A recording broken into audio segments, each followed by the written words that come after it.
Taste the Daily. வெற்று வாக்குறுதிகளால் மக்களை ஏமாற்றிய ஸ்டாலினுக்கு பாடம் புகட்ட முதல் வாக்குறுதியே வெற்றி வாக்குறுதியாக அறிவித்திருக்கிறார் கழக பொதுச் செயலாளர்.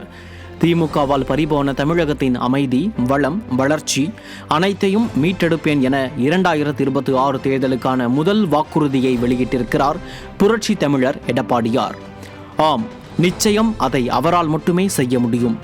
முன்பே திமுக அடகு வைத்த பல உரிமைகளை 4 ஆண்டுகளில் மீட்டு கொடுத்தவர் நம் புரட்சி தமிழர். சொல்ல போனால் அதனால்தான் அவர் புரட்சி தமிழர்.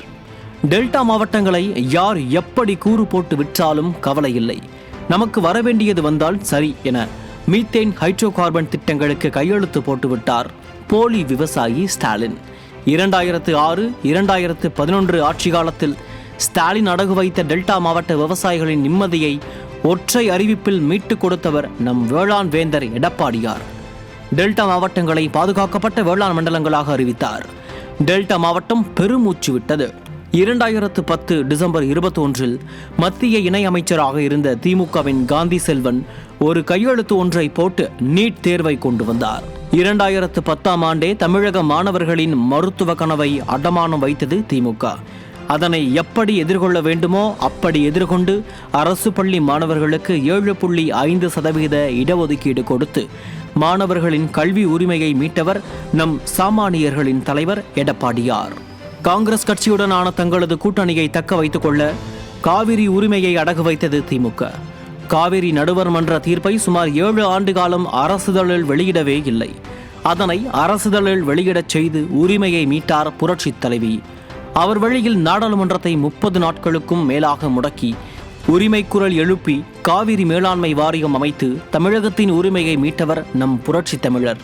கீழடி ஆராய்ச்சியை முடக்க வேலைகள் நடந்தபோது மாநில தொல்லியல் துறையை களத்தில் இறக்கி மண்ணுள் புதைந்திருந்த நம் பெருமைகளை வெளிக்கொண்டு வந்து கீழடி தமிழரின் தாய்மடி என உலகம் முழுவதும் கொண்டு சேர்த்து தமிழரின் பெருமையை, தமிழ்மொழியின் புகழை உறக்கச் சொன்னவர் நம் பச்சை தமிழர் எடப்பாடியார்.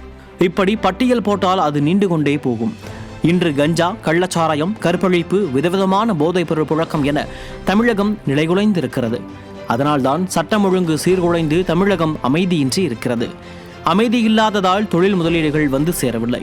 வளமான தமிழகம் இன்று பொழிவிழந்து இருக்கிறது. கமிஷன், கரப்ஷன், கலெக்ஷன் என தரிகட்டு செல்லும் திமுக ஆட்சியை ஸ்டாலினால் கூட கட்டுப்படுத்த முடியவில்லை. இங்கு நடக்கும் ரவுடி ராஜ்யத்தில் திமுகவினரின் பங்கே அதிகம். அதை அடக்கி ஒடுக்க, தமிழகத்தின் அமைதி, வளம், வளர்ச்சி ஆகியவற்றை மீட்டெடுக்க நம்மில் ஒருவராய், நமக்கான ஒருவராய், உயிருள்ளவரை உங்களுக்காக நான் என பணியாற்றி வரும் எடப்பாடியாரால் முடியும். அவரால் மட்டுமே முடியும். நியூஸ் ஜே செய்திகளுக்காக ஸ்ரீராம் சுப்புராஜ்.